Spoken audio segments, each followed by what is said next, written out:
ಎಲ್ಲರಿಗೂ ನಮಸ್ಕಾರ. Welcome to ಸಂತೃಪ್ತಿ ಕಿಚನ್.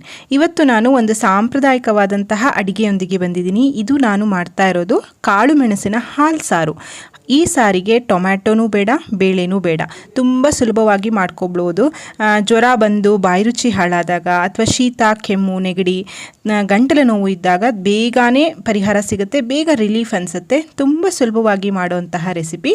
ಬನ್ನಿ ಇದನ್ನು ಹೇಗೆ ಮಾಡೋದಂತ ನೋಡೋಣ. ಒಂದು ಫ್ರೈಯಿಂಗ್ ಪ್ಯಾನಿಗೆ 2 ಚಮಚದಷ್ಟು ಉದ್ದಿನಬೇಳೆಯನ್ನು ಹಾಕ್ತಾಯಿದ್ದೀನಿ. 1 ಚಮಚದಷ್ಟು ಕಾಳು ಮೆಣಸು, ನಾನು ಬಿಳಿ ಕಾಳು ಮೆಣಸಿಲ್ಲಿ ತೊಗೊಂಡಿರೋದು. 1 ಚಮಚದಷ್ಟು ಧನಿಯಾ ಬೀಜವನ್ನು ಹಾಕಿಬಿಟ್ಟು ಡ್ರೈ ಆಗಿ ಹಾಗೆ ಸ್ವಲ್ಪ ಪರಿಮಳ ಬರೋ ತನಕ, ಉದ್ದಿನಬೇಳೆ ಎಲ್ಲ ಸ್ವಲ್ಪ ಬಣ್ಣ ಚೇಂಜ್ ಆಗಬೇಕು, ಅಲ್ಲಿ ತನಕ ಇದನ್ನು ಫ್ರೈ ಮಾಡ್ಕೊಳ್ಳೋಣ. ನೋಡಿ, ಇದು ಒಳ್ಳೆ ಪರಿಮಳ ಬರ್ತಾ ಇದೆ, ಚೆನ್ನಾಗಿ ಫ್ರೈ ಆಗಿದೆ. ಈಗ ಇದನ್ನು ಮಿಕ್ಸರ್ ಜಾರ್ಗೆ ಹಾಕಿಬಿಟ್ಟು ಒಂದು 2 ಚಮಚದಷ್ಟು ತೆಂಗಿನಕಾಯಿ ತುರಿಯನ್ನು ಹಾಕ್ತಾ ಇದ್ದೀನಿ. ಕಾಯಿ ತುಂಬ ಹಾಕಬೇಡಿ, ಇದು ಸಾರು ದಪ್ಪ ಇರಬಾರ್ದು, ಸ್ವಲ್ಪ ತೆಳುವಾಗಿರಬೇಕು. ನೀರನ್ನು ಹಾಕದೆ ಈ ರೀತಿ ಪೌಡರ್ ಮಾಡಿಕೊಂಡು ಈಗ ಸ್ವಲ್ಪ ನೀರನ್ನು ಹಾಕ್ಕೊಂಡು ನುಣ್ಣಗೆ ಇದನ್ನು ರುಬ್ಕೊಳ್ತೀನಿ. ಇದು ನುಣ್ಣಗೆ ಪೇಸ್ಟ್ ಆಗಬೇಕು. ನೋಡಿ, ಇವಾಗ ಇದು ಚೆನ್ನಾಗಿ ನುಣ್ಣಗೆ ಈ ರೀತಿ ಪೇಸ್ಟ್ ಆಗಿದೆ. ಈಗ ಒಗ್ಗರಣೆಗೆ ಇಲ್ಲಿ ತುಪ್ಪವನ್ನು ಹಾಕ್ತಾ ಇದ್ದೀನಿ. ಈ ಸಾರಿಗೆ ತುಪ್ಪವನ್ನು ಹಾಕಿದ್ರೆ ಚೆನ್ನಾಗಿರುತ್ತೆ, ಹಾಗಾಗಿ 2 ಚಮಚದಷ್ಟು ತುಪ್ಪವನ್ನು ಹಾಕಿ, ತುಪ್ಪ ಬಿಸಿ ಆದಮೇಲೆ ಸಾಸಿವೆಯನ್ನು ಹಾಕ್ತಾ ಇದ್ದೀನಿ. ಸಾಸಿವೆ ಸಿಡಿದ ಮೇಲೆ ಜೀರಿಗೆಯನ್ನು ಹಾಕ್ತಾ ಇದ್ದೀನಿ, ಮತ್ತು ಇಂಗನ್ನು ಹಾಕ್ತಾ ಇದ್ದೀನಿ. ಇಂಗಿನ ಬದಲಾಗಿ ನೀವು ಇಲ್ಲಿ ಬೆಳ್ಳುಳ್ಳಿಯನ್ನು ಬೇಕಿದ್ರೂ ಹಾಕ್ಕೊಳ್ಬೋದು. ಒಂದು ಮುರಿದಿರೋಂತಹ ಬ್ಯಾಡಗಿ ಮೆಣಸನ್ನು ಹಾಕಿಬಿಟ್ಟು ಒಗ್ಗರಣೆಯನ್ನು ಚೆನ್ನಾಗಿ ಫ್ರೈ ಮಾಡ್ಕೊಳ್ಳಿ.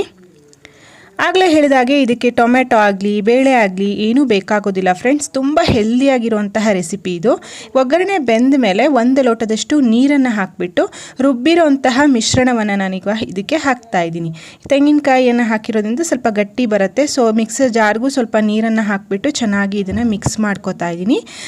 ಹಾಲಿಂದನೂ ಸಾರು ಮಾಡ್ಬೋದು ಅಂತ ಎಷ್ಟೋ ಜನಕ್ಕೆ ಗೊತ್ತೇ ಇರೋದಿಲ್ಲ. ಇದೊಂದು ಸಾಂಪ್ರದಾಯಿಕವಾದಂತಹ ಅಡಿಗೆ. ಇದಕ್ಕೆ ರುಚಿಗೆ ತಕ್ಕಷ್ಟು ಉಪ್ಪನ್ನು ಹಾಕಿಬಿಟ್ಟು ಇವಾಗಲೇ ಇದನ್ನು ಚೆನ್ನಾಗಿ ಬಾಯ್ಲ್ ಮಾಡ್ಕೊಳ್ಳಿ. ಇದರದ್ದು ಹಸಿ ವಾಸನೆ ಎಲ್ಲ ಹೋಗೋ ತನಕ ಚೆನ್ನಾಗಿ ಇದನ್ನು ಕುದಿಸ್ಕೋಬೇಕಾಗತ್ತೆ. ಇದು ಬಿಸಿ ಬಿಸಿ ಅನ್ನದ ಜೊತೆ ಅಷ್ಟೇ ಅಲ್ಲದೆ ರಾಗಿ ಮುದ್ದೆ ಜೊತೆ ಸಹ ತುಂಬಾ ಚೆನ್ನಾಗಿರುತ್ತೆ.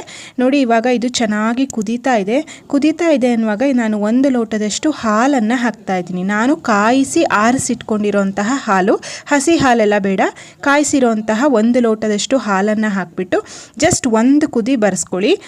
ಕೆಲವರಿಗೆ ಅನ್ನಿಸ್ಬೋದು ಒಡೆದು ಹೋಗ್ಬೋದೇನೋ ಅಂತ, ಖಂಡಿತ ಇದು ಒಡೆಯೋದಿಲ್ಲ ಫ್ರೆಂಡ್ಸ್. ಈಗ ಸಣ್ಣದಾಗಿ ಕಟ್ ಮಾಡಿರುವಂತಹ ಕೊತ್ತಂಬರಿ ಸೊಪ್ಪನ್ನು ಹಾಕಿ ಇದನ್ನು ಚೆನ್ನಾಗಿ 1 ಕುದಿ ಬರೋ ತನಕ ಕುದಿಸ್ಕೊತೀನಿ. ಬಿಸಿ ಬಿಸಿಯಾಗಿ ಕುಡಿಯೋದಕ್ಕೂ ಸಹ ತುಂಬ ಚೆನ್ನಾಗಿರುತ್ತೆ. ಗಂಟ್ಲು ನೋವೆಲ್ಲ ಇದ್ದಾಗ ಇದು ತುಂಬ ಬೇಗ ರಿಲೀಫ್ ಅಂತ ಅನಿಸುತ್ತೆ.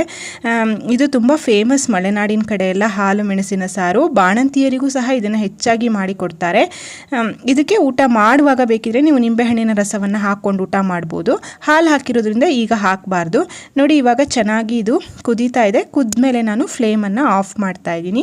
ನೋಡಿ, ರುಚಿಯಾಗಿರುವಂತಹ ಸಾಂಪ್ರದಾಯಿಕವಾದಂತಹ ಅಡಿಗೆ ಕಾಳು ಮೆಣಸಿನ ಹಾಲು ಸಾರು ತಯಾರಾಗಿದೆ. ಏನು ತರಕಾರಿ ಇಲ್ಲ ಅಡುಗೆ ಮಾಡೋದಕ್ಕೆ ಅನ್ನುವಾಗಲೂ ಸಹ ನೀವು ಈ ರೆಸಿಪಿಯನ್ನು ಟ್ರೈ ಮಾಡಿ ನೋಡ್ಬೋದು. ತುಂಬಾ ರುಚಿಯಾಗಿರುತ್ತೆ ಫ್ರೆಂಡ್ಸ್. ಇದು ಮಾಡೋದು ಸಹ ತುಂಬಾ ಸುಲಭ. ನಿಮಗೆ ಈ ವಿಡಿಯೋ ಇಷ್ಟ ಆಯಿತು ಅಂತ ಅನ್ಕೋತೀನಿ. ಇಷ್ಟ ಆದರೆ ದಯವಿಟ್ಟು ಒಂದು ಲೈಕ್ ಮಾಡಿ, ಈ ವಿಡಿಯೋವನ್ನು ನಿಮ್ಮ ಫ್ರೆಂಡ್ಸ್ ಆ್ಯಂಡ್ ಫ್ಯಾಮಿಲಿ ಜೊತೆ ಶೇರ್ ಮಾಡಿ.